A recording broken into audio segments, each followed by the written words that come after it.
Well, viewers, we did it. We watched the best cinematic masterpiece from Sony. It isn't Spider-Verse. It's something better. So much better. It is the masterpiece, K-Pop Demon Hunter. And as we review this movie, we will be carb loading for the fans! Yeah! So watch as we explain how Netflix showed how it's done. First up, characters, absolute peak. Mira, of course, relatable. Zoe's my girl. She's just I read those diamond chains on side of them. Rumi, of course, best character in the movie. Jinyu, handsome character. He's like Edward, but actually a good partner. Yeah. And of course, Derpy, cute. And totally markable. You listening, Netflix? Marketable. And we can't forget about Bobby. Oh, Bobby's the man. He's the main man. He's like Louise, but a manager. Yeah. And not monologuing narrator jukebox. And my boy, Bird with the hat, he just was so satisfied when Gina was taken with him stealing Derpy's hat. He was like, and I'll do it again. I totally got like Sailor Moon vibes from this movie. Mainly the villains. They totally felt like Sailor Moon villains. Especially the main villain. He was all, oh, I'm gonna take over the world by doing something so evil. Evil BTS. Or should we say, Teamu BTS? Yeah. Prove us wrong. Yeah, and of course, best part of the movie, carb loading. This is literally the best pop animation is you get to live a fantasy. Like, what pop stars thought being a pop star was like. Carb loading.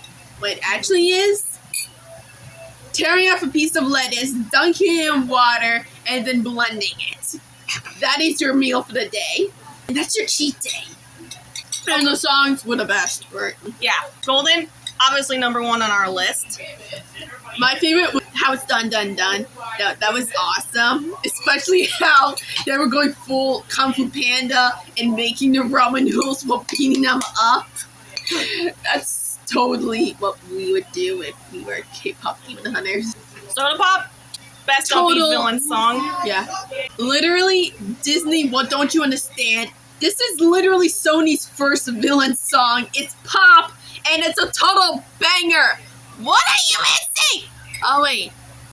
Passion and actually caring. Oh, we can't forget about Your Idol. Oh, second best villain song in the movie. It beat BTS. They're not even really beat BTS. We would so be toast if they were real, though. You know, all of America will have stole their souls to him now. Yeah. Guima would be so overweight by now. You're like, oh, too many human souls. Oh. And free, total, like, hand-in-hand done right. It felt like a total collab of, like, At Last I See the Lights, We Become We, and, like, a good version of Rewrite the Stars, because I never really liked that song that much. Don't burn me alive, but I've never liked that song that much. It felt too rebellious, and the story behind it, I just can't get behind it. But I'm not gonna rant about my... Not right now. I mean, Takedown. Oh, totally. I was getting Spider-Verse vibes from that. Also, that whole Under Your Spell, it also kind of gave that song. But I felt shivers down my spine when you saw, like, the evil versions of, like, Mira and Zoe, like, controlling Rumi. I was like, dang, could you imagine what, the audience was thinking when they saw that? They must have been like... Why are they attacking Rumi? I think it's the Oscars all over again. Hopefully Chris Rock will duck his head this time. Coming down, a demon with no feelings, don't deserve to live. It's so obvious. Whoa! Damn, Jack is a little bit extreme, don't you think? Those are some sick tattoos, though, right? Right. Hey, where'd you get those tattoos from? Dude, you don't ask a girl where she got her tattoos from. The Idol Awards have been canceled. Dang it, I sold my soul to get these tickets! You in your house? No, you know how uncomfortable it is walking barefoot all day? I see. We need to talk about the plot. When I first heard about the movie, I thought it was gonna be a good movie, and I thought it'd be hilarious because, like, I saw their team new BTS, and I was like, that's hilarious. I knew one of them was turn good. It always happens. I was expecting generic, especially at the beginning when they were saying, you don't mess with our fans, or the whole, you have the pants, like the die. But then I watched the rest of the movie, and I was so satisfied that I was dead wrong. Yeah, I wasn't getting that kids movie vibe. Yeah, totally was like, Ruby's a giant. Her mom was either attacked or tricked. We don't know what happened. I seriously doubt her dad was a good guy. The lead scenes say that, but I'm not buying it. Genu, he was one of those like demons where like when Jesus walked up to them and offered them a third chance, they said yes, he's supposed to represent those. Be respecting me to believe there's two of them in the same movie. I ain't buying it. Now I've seen it up there in our or dad, but I'm not gonna go into it because I have enough book of VR trauma to last me a lifetime. That whole twist of you find out Rumi has those demon patterns, I've had questions. Like, was she possessed by a demon and the demon left scars? Yeah, then we found it's from her dad. I was like, she's a giant? But then again, it's never actually said that they can't be good. The ones we heard never chose to be good. Probably because they shifted way too much on their father's side of the family. Yeah, I've also noticed Rumi's had that purple hair since she was a child. I guess it's sort of a genetic thing she probably inherited from her dad since she has the long braids in the face of her mom. Yeah, the story was also emotional. Especially the part where Genu risks his life to save Rumi from being attacked by the Demon King.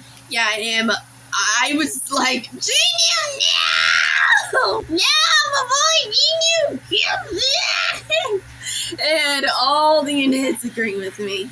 You know what I'm talking about. But what I thought was the funniest was the part in the movie where their phones were saying, oh, everyone loves the movie, it's blowing up. And then, just check your phone. Just check it on Instagram. Do anything with K-pop, you are gonna see so much.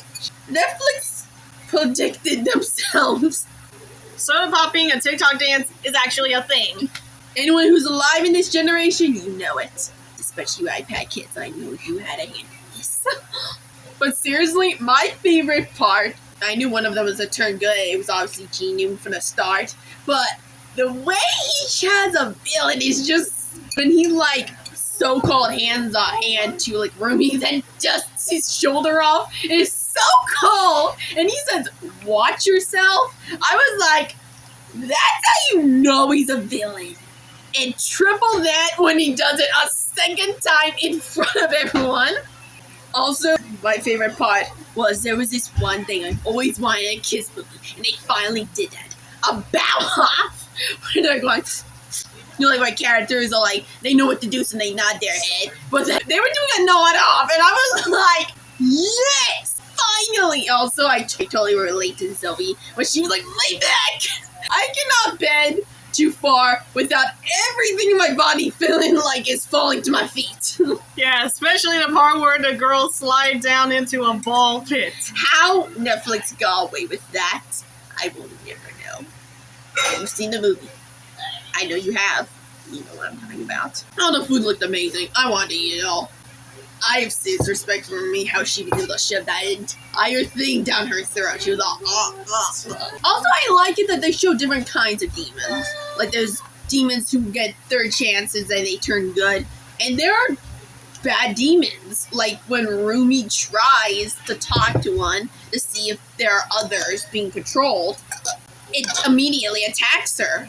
I'm glad it's not a sympathy for a devil kind of movie. It's just saying, like, some of the demons, when Jesus asked them if they wanted a third chance, they took it immediately. And most of the demons, they chose their path. Just like the demons who took the third chance. They also chose that path. But it was not until like saw the light for a third time that they realized that they wanted the light in the first place. So like it's a refreshing take. Also, all the dance moves are amazing. Yeah, I practically memorized every move from the Soda Pop choreography. And that takedown choreo, of course, the best.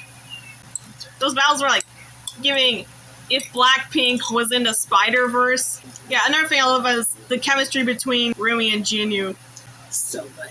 Yeah, Sony pretty much dodged a bullet when they deleted the kissing scene. I know you all in there are like, oh, they should have kissed, but really think about it.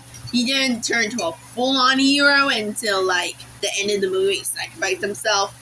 I know he was thinking about turning good, but sort of like Zuko in the Avatar, he only becomes fully good when he joins the Avatar at that abandoned air temple. When like he was living with Uncle Iroh, he was still leaning towards the dark side. I mean, their chemistry was... It was good. They weren't pushing anything. Because if she had kissed him, I feel like that would have been sort of an insult to her mom experience, because I feel like she would be saying that moment, oh, just because my mom had a bad experience with a demon doesn't mean I'll have a bad experience with my boyfriend demon. That's like saying just because your mom was an alcoholic, if you drink alcohol, you won't become one because you're not your mom. You are literally your mom's child. The chances are just that much higher of it repeating itself. So I feel like they did a good thing dodging the whole kissing scene. But in the sequel, if he comes back, then they can do the whole kissing scene and romantic stuff, because he will no longer be a demon, so it'll be fine. Also, we loved that scene where, like, you see Derpy and the bird with the hat just sitting on that building over the comeback. I'm so glad that the mascots of K-Pop Demon Hunter now. That's so cool.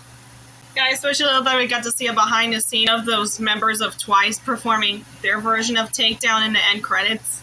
It was so good.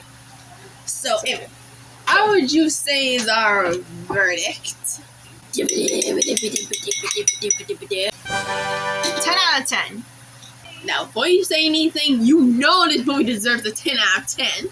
Totally. Also, this movie deserves a sequel. I feel like they should get their own dolls. I need a Rumi action doll, like movable and like different outfits. And light up and sing. Oh yeah, also those light up sing dolls. Like we need like Barbie doll versions. Especially with Jinwoo, like if you put the Rumi and Jinwoo dolls together, they sing free, and like we put the girls together, Rumi, Zoe, and Mira. They sing Golden, and figurines of like the monsters, so when they're around them they sing. How it's done. Yeah. And like with the Soldier Boy toys, so when you like collect them, they all sing Soda Pop. Or like when you put the hat on, it makes them sing Idol. That would be like so cool. But I gotta admit, Guillermo was a pretty funny villain. He was all sketchy. Literally, if you just put that in retro anime, you would not be able to tell the difference between a Sailor Moon villain and that guy. And those were our thoughts on K-Pop Demon Hunter. Give this movie an Oscar, you cowards. Yeah! Totally deserved it. And if you don't, Derpy will find you. I'll make sure of it. He will fix all your trash cans until you beg him. If you want to see more for movie reviews, click that subscribe button. Don't forget to like and comment. And watch out for demons. Demons! Where? No, I'm coming! Oh, shit! Oh, Kinger, you're so insane. Like Destiny. My wife! Oh no. Kinger's having another crash out. Well, keep popping. Thanks for watching.